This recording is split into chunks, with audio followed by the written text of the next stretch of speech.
Hello ladies and gents to No Drama Just Movies Rapid Reviews. Before we give you our review of the latest Karate Kid installment, Karate Kid Legends, I thought I should rewatch some of the originals. So I watched The Next Karate Kid from 1994 recently, and I had some thoughts. Oh boy, I enjoyed this one the least so far. The main reason is our protagonist, Julie. She is unlikable at best and downright annoying at other times.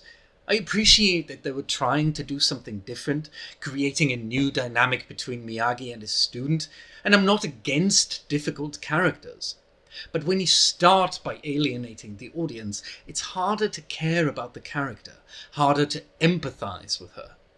The worst thing is that Julie is not only rude to her mother, but she's also immediately rude to Mr. Miyagi, someone we supposedly have grown to love over the last 3 movies. Why should we like this person?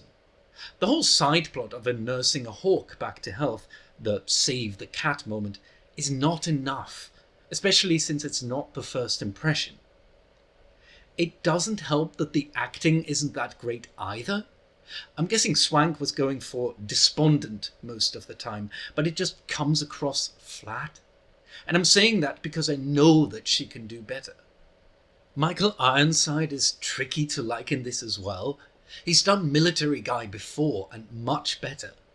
I'm guessing they were trying for another John Kreese, but his Colonel Dugan felt very subdued.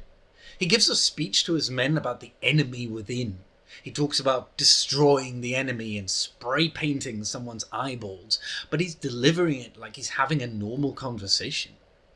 Pat Morita by now knows how to play Mr. Miyagi in his sleep, and once Julie warms up to him, their relationship becomes a little more fun and dynamic.